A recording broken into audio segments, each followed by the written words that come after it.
Hello?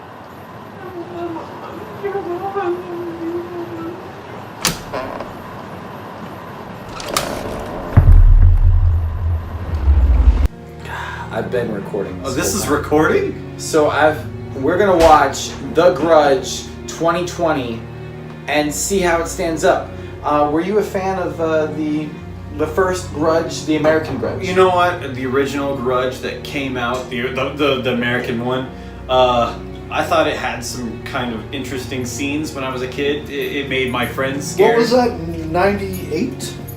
No, I think it was like 2003, 2004. Wow, it seems so much earlier. It does. It scared Sarah like Michelle a couple Gellar. friends of mine. Yeah, oh wait, no, that was after her Scooby-Doo, wasn't it? It was. Scooby-Doo was 99 or 2000? Yeah, it was like... I want to say No, Scooby-Doo was even a little later than 2001. Right. Wasn't it like 2001, 2001, 2002. It was right after the first Scooby-Doo. And she did that. I thought the American Grudge, I've seen the original Japanese. Was it like Grudge You? Ju-on. Yeah. I was making a joke with the Grudge You, I've seen the original, and the original actually had no coherent storyline. It was a bunch of mini storylines. Yeah, it going was just people getting scared by, right, and just even the original the eye. So the American version actually, Nice coffee cake. the American version I felt actually I bet Debbie had some couldn't cool lift that. moments. So the American version I thought actually had some cool moments, good visual moments. It actually stuck with me. I wouldn't say it's bad. I wouldn't say it's great. No, But I'd say it's a good watch. When The Grudge came out and people were like, "Oh my goodness, have you seen The Grudge?" And I was like, "No." And then I watched it and I was like, all right.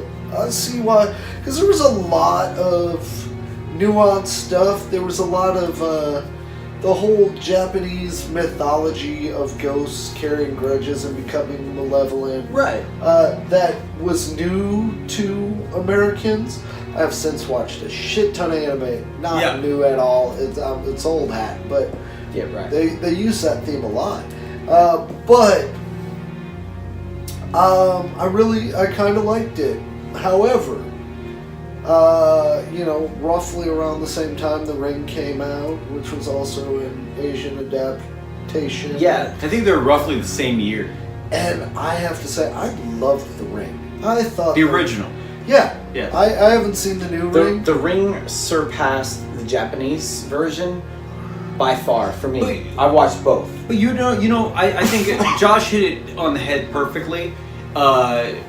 The original Grudge was one of the original introducing the Eastern horror into mainstream Western horror. Right. And that was one of the original stuff. And then ever since then, it has become so tainted. So and now I have a question before we do this. Yeah. Do you think this is way Westernized, or do you think this goes back to more Japanese roots? I think it's going to be more Japanese because I think the America is trying to get away from westernizing things. Okay. I think it's going to be more modernized. There's going to be some spots that are just like, wow, you can see the influence of Asian horror in it. But also, for the most part, I think it's going to be very much watered down, hit you over the head, kind of, don't breathe kind of horror that I have come to just absolutely loathe because they don't expect the audience to have any intelligence whatsoever. So basically more Westernized. Oh yeah, by far. I Okay. think we are going to see, just yeah. I'm not get ready. Hey, I don't have high hopes or expectations for this at all. all right. Hello? Police department?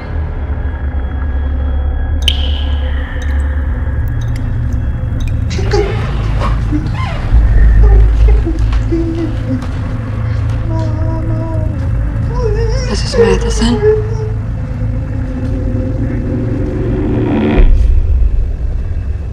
I'm Detective Muldoon. Into Grudge 2020. Thoughts? Well, it's very westernized the way I thought it was going to be. Yeah, it's Pennsylvania. There's some. You can't get any more western. The pluses are the camera work. Camera work's good. Camera Lighting's work, good. Lighting, texture, Coloring. those are the pluses. Okay, let's go to negatives, Joe. The horror. Oh, it's absolutely set. Why am I afraid of anything?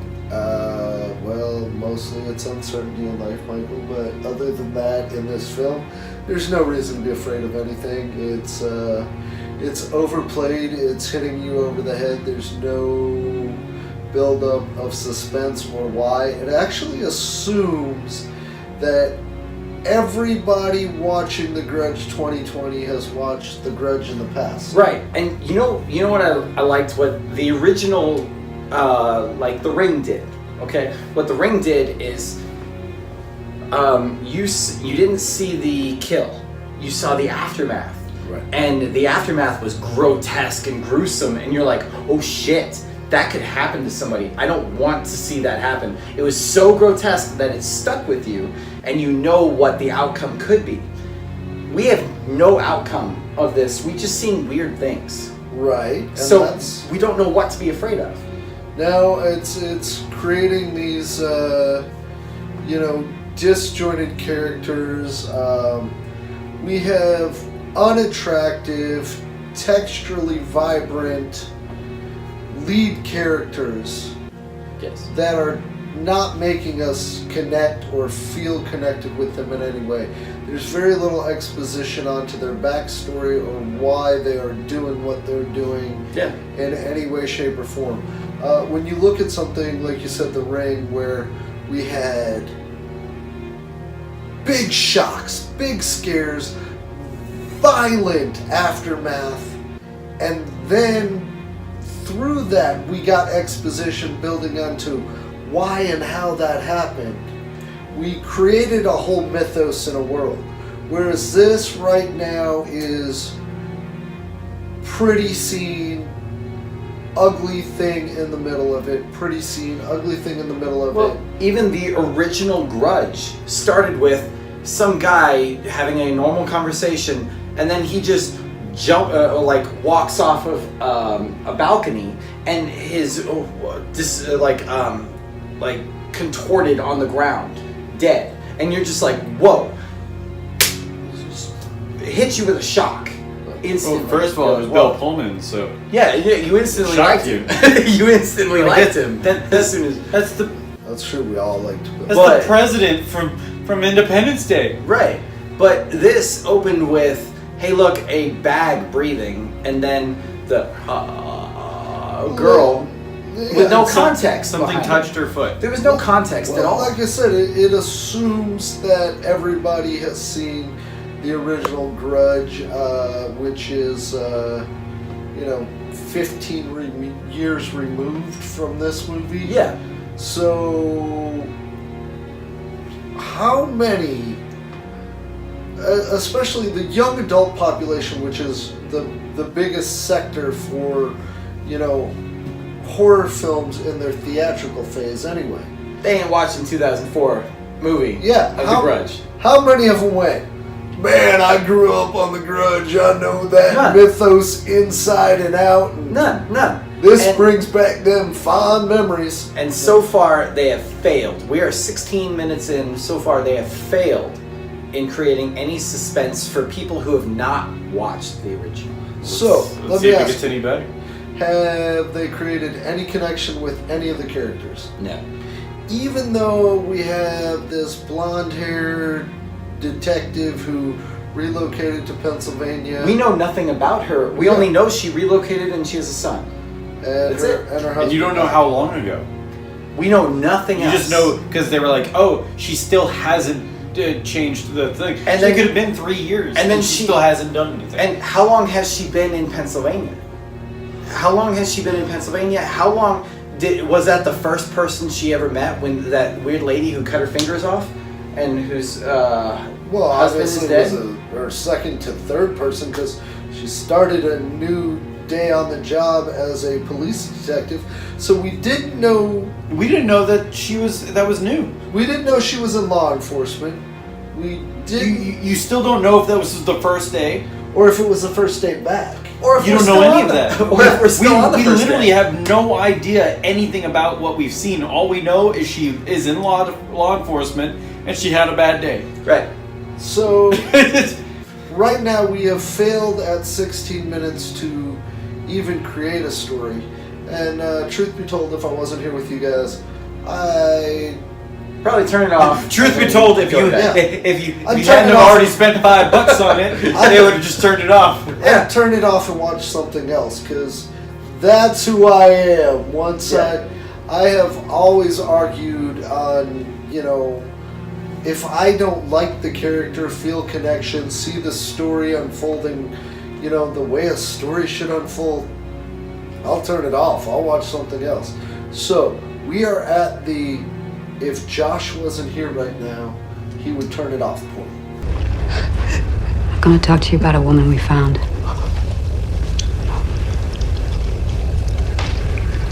Will you feed me? Excuse me? William, he always used to feed me.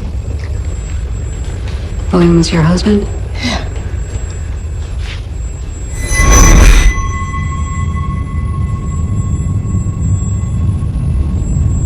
Ma'am, are you alone in the house right now? Are you alone? Will you help me, please?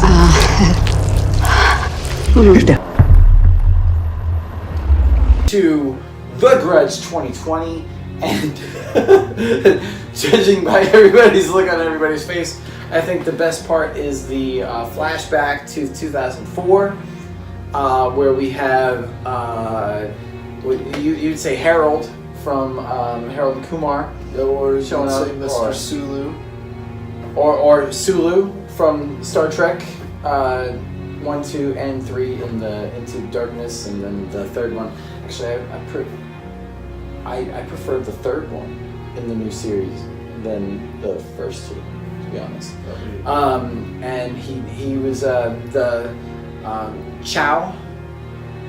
What was his first name? His name's John Cho. John Cho. Cho. Cho. C-H-O. Cho. C-H-O. No W on that. Either way, he was the best part of the movie so far. Him and his wife were great. Yeah. His situation was amazing, and then we delved back into the normal storyline, which just makes we know nothing. We know nothing. Gerald, what do you know about this film so far? I know that there is a girl that's a detective, and there's people who used to live in the house, and something happened to them, and we don't really know why yet. Okay, so we're halfway through the film, correct? Roughly, almost. I'd say almost at the halfway point. Okay, so we're almost at the halfway point, and you are telling me you know nothing. I know as much as we knew in the very beginning. Okay. The first 16 minutes. By this point in the original Grudge, I was on the edge of my seat going, whoa. I've had a couple scares. I'm on the edge of my seat. I don't know what's going to happen next. In this one, I'm just waiting for it to end. So far. Do you think if you'd never seen the original Grudge, this would be more suspenseful? No. Not at all. So what you're saying is the only reason, because I feel this, the only reason I can hang on to this, besides absolutely beautiful cinematography, they spent $10 million on this film, according to IMDb, and I can tell you, I see it in the camera work, the sets, the lighting, and some of the quality of acting. Right, you got some big name actors, some well-known actors who have done considerable amount of work are in this film, and they to me, so far, are underutilized completely. Their characters don't have enough exposition. Their scenes aren't long enough to be well-rounded. Nothing besides the camera work is well crafted in any So way, far, shape, or form. the people from 2004 have the best well-rounded characters, and even then you don't know too much about them. See, okay, I want to go back to the original. The original, it was a college grad College student. college student. She is a foreign exchange student in Japan, and she got a job being a healthcare worker, and she went over Caretaker, there just caretaker, and she went over there because somebody else failed to show up. She goes to this place, and then the lady has episodes where she sees something. Okay, that is a great building point. Right. Okay, so you're like, oh, there's something weird into the house, Well, Right. no, so let's fear the house. as a building point, This has nothing. it's just a good. Part of what makes it really easy to stick with a story like that is the simplicity. The simplicity in nature. There's something that everybody can say, well, you know what? I've been to a house with someone and had to maybe take care of a grandmother or take care of a sick person before. I know what that's like. It's something you can identify But with. it didn't- Here, I have nothing I can identify with. Not even close. You've never been a Mexican cop in a small Pennsylvania town?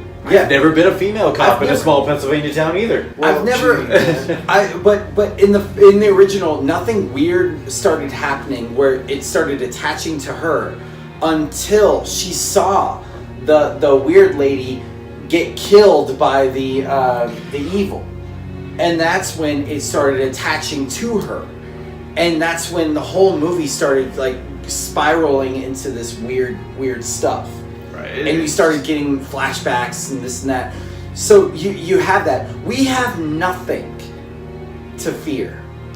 We don't know why we're fearing anything. But we're not fearing anything. We're Okay, not fearing anything. We've had some ghost, demonic, evil, whatever. We've had it present itself at times in here. Ooh, look, driving down the road, there's a lady with a baby. Oh, look, there's, a disheveled young lady in the middle of the road.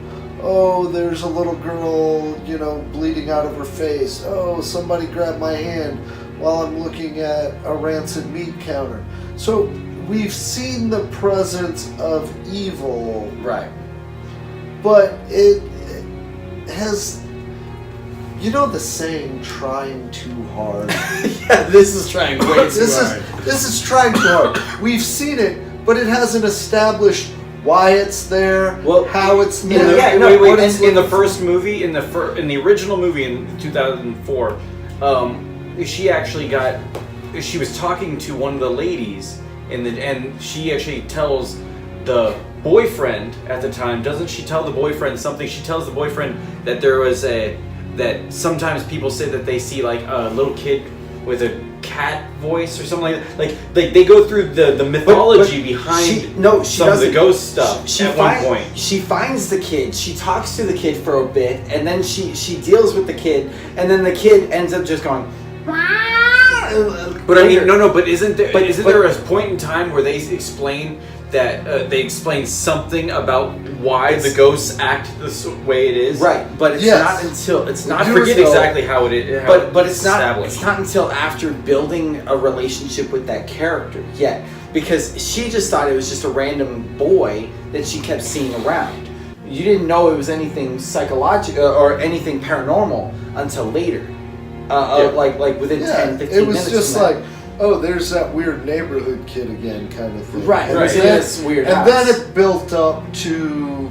There's something paranormal about that kid, and then you saw him in the flashbacks and stuff. This has no build up, no nothing. It just shows you a weird thing like that, and it's gone. With no context behind it. But also they're not doing Asian horror right at all either. They did Asian horror right in the original Grudge. There, because Asian horror is the or the hair thing that going on. That's Asian horror. It's like something with weird, pristine body, but something abnormal and weird. Here, it's a little white girl coughing up blood, or a little white girl standing on this thing. There's nothing abnormal or weird about her. Well, they tried. I mean, old lady with fingers missing. But that's Western horror. Okay, yeah, but no, they're not Japanese horroring it. No, they tried, and that's the point where I say tried too hard, because there's very little understanding about storytelling. There's very little understanding about the mythos of the Japanese spirits and carrying a grudge, in which turns them malevolent. There's very little understanding of all of that put into what is essentially a beautiful film lacking substance to this point. Right. I mean, this is It reminds me of a Saw film. it's One of the newer Saw films, where it's so crappy story, but it's good to look at. Yeah, no, the crew behind the film did a phenomenal job. Oh That's man, if I had $10 million, I'd hire everyone but the writer and director of this film. Yeah, and I don't. Yeah. We'll leave it at that. Help me. Help me, God. Please. No. Stay there. I'm gonna get you.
What was the general consensus? You know what? Here's what I think. I think you didn't have the staple of the original, which was Release date January 3rd. So yeah, it went theatrical. Oh, okay, so it was 2020. But I think you don't have the staple of a horror movie where you want an image that is going to stick with you. The original had that with the blank stare, wide open mouth type thing. So they didn't have that. They didn't have a storyline that you could connect with, but at the same time, I mean, the scares were done piss poor, but I think that's what really made the other one more relatable, more interesting, is because you had something to go, oh, that's an image that can stick with me. That's a different kind of image, different kind of monster that you haven't seen. You had build up to scares. This one was just, hey, bam, boom, Well, and then go away. This was, I think, it suffered from a couple of things, and unfortunately, most of it was art and trying too hard, without an understanding of horror. Because there was an understanding of filmmaking. Right. Definitely. Yeah. We had some beautifully written scenes with some incredible actors, beautifully lit, and beautifully shot. But do you think it was because the actors really did good, because the actors are amazing actors, or do you think it was very well written? I think you have to give about 85% credit to the actors. Okay. I agree. I think the subject matter was good enough that these very talented, very experienced actors could bring out what was trying to be done. And the fact that the writer and director were the same person helped, because the director was able to say, this is what I want. And these experienced actors would say, oh, that's what you want? well, you're not only going to get that, but a little bit more because that's what I do. Right. But all of that, the writing, directing, if this were a series of short films, I'd be impressed by it. Unfortunately, it was a series of short films that were loosely tied together under the premise of being The Grudge. And it was not a cohesive work of art. There was not enough backstory. Right. There wasn't a character I cared about, even the really good ones. The big problem I have with it is what I have to say. A filmmaker like James Wan, okay, who did all the Conjuring movies and this and that. He even did all the Insidious movies. He knows how to build suspense, and this did not build suspense at all. There was no building of anything. No, and that's what you talked about before, and that's what I was trying to sort of get into is Right. We've got a beautifully made piece. Right. The cinematographer, the lighting designer, the actors, all spectacular. Where we fell short was with the writer-director. Right. I agree. And a big part of that was because the writer-director doesn't fully understand horror. It's not that he's not talented. Right. He created some great dramatic moments. He did, and I hope he continues to develop. But this guy took himself a little bit too seriously in the I make weird shit category. He did. Right. And he tried to make weird shit. And he tried to... Part of the reason the original Grudge worked really well is because it was introducing the Asian mythos of a grudge, of a, dangerous poltergeist to a Western audience, but also it was simple, it was straightforward. Right, and it didn't start bringing in other aspects like the weird like moment. I want to say like Memento type of storytelling where you go to the past, to the future, and stuff like that until halfway through, when you're already invested into the story, and then it starts going. And you're by the already way, identifying with the current characters. Right. We know who the protagonist is. Exactly, and then you go, oh, by the way, do you know this girl? Remember her? She was a scary image. And then, oh, look at her backstory. And remember this guy who we saw die in the very beginning? This happened. And then this. And then we lose our main protagonist for 20 minutes. And then we come back to her after we tell everything. That was well done. Yeah. Because we're given 35 minutes of her, and you're invested in her storyline, and then we throw some weird stuff at you that makes it disjointed and not work. This started off disjointed and not work. Oh yeah, no, the once again, the weaknesses in this film were the writing and directing, which happened to be the same person. Right, but the crew, good job. Great job. Cast and crew were phenomenal. Oh yeah. The film has a 4.1 on IMDb. I don't know what it has on Rotten Tomatoes, but I will tell you this. If you don't care about the story at all, the film deserves a much higher rating for just acting and visuals alone.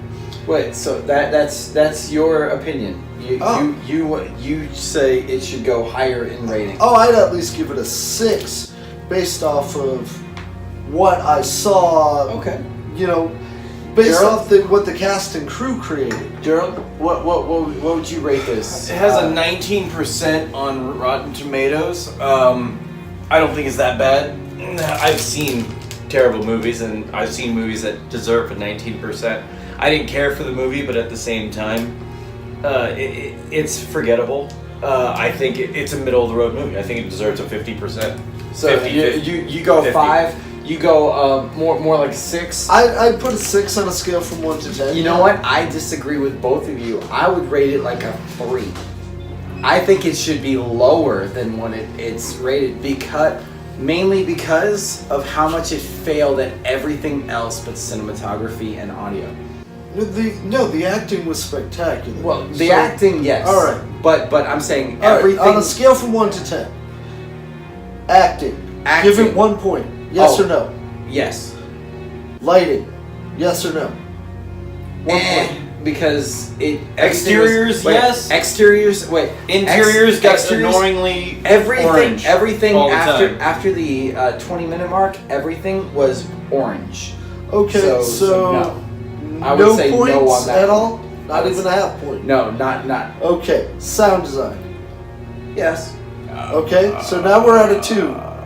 Cinematography. Yeah. Okay, we're at least at a 3 there. You know, and we can't go much further than 3 because the rest is is done in the story. Yeah, because and then I have no for everything else you're gonna say because those were the only pluses. So the things I said were the pluses. You absolutely agree are the pluses. Right, but you everything else failed. You just don't weight miserably. them as high as I do. No, not at all. All right, and I get that because we just watched the original, and it didn't have any of those good pluses, right? And That's it was true. still more effective. That's true. So just because you have great cinematography, great audio, and great acting, doesn't mean you have a good movie. No, but what that film had was, it had an originality that obviously everything else worked open, so much better, and it had better pacing. right? It had a better storytelling framework. So those hold, in my opinion, more weight. Okay, and I get that. I think that the storytelling framework is super important, and I think that, you know, the pacing of a horror film, especially horror and comedy, are the films that need the most understanding of pacing. Yes, Because I agree. Because an action film, you can have fast, slow, in the middle. You can in an action movie, you start off with an awesome action sequence. You can have nothing for the rest of the movie until the end, and have a mediocre action sequence, and you're good. Okay, and you can have a mediocre story. That's it, and everybody would say that's a good movie. I like The Last Boy Scout. Well, I mean, look at Bad Boys 2. Bad Boys 2, the story is nothing special at all. No, and then the action gets completely off the rails, but at the same time, it is so much fun. Yeah, I'd have to say Bad Boys 2. You stop. That would be a 10 on my action list. It's like one of the top action movies you have to see. Bad Boys 2. So you had to start with the top right there. I was expecting like brick mansions for you. Go. I thought like Terminator 2 is also at the top. Yeah, that's one of the top. I'm saying you're perfect action. Those are the two top right there. I know. But Terminator 2 has an amazing story. I'm thinking you were gonna, everything. You were gonna make like a mediocre. Well, I was gonna list off something that has like a mediocre premise and mediocre storyline. Mediocre is Brick Mansions. But it still was a good movie. Yeah, mediocre is Brick Mansions. Like top, you would get into like the John Wick series. But John Wick is non-stop action. It's insane. Are you kidding? Well, thanks for it's non-stop action, but with a good enough backstory that we care. We all actually care that they killed his effing dog. What it meant. And see that's the thing is what is a great example is the first of the Matrix. Matrix had a really great action sequence in the very beginning. Nothing for the rest of the movie. It had a training montage. There was a training montage. There's a lot of exposition. It didn't have what you wanted. until the last 15-25 minutes of the film. Then you're like, that's awesome. That's the best thing ever. But you had to wait 2 hours to get to that point. But that was a perfect example of what we're talking about. Is you can have a cool, interesting story, but you don't have to have action throughout for an action movie. Thank you, everybody. This is the Grudge 2020. I'm glad you sat here and listened to the review of action movies. I might cut this. It is simple, clear as fog. Pew pew pew pew pew pew pew pew pew pew pew pew pew pew pew pew pew. Are you listening? Shut up, sit down, pay attention, cause you're about to learn a fudging lesson. There's an egg on your head and the yolk is falling down. Turtles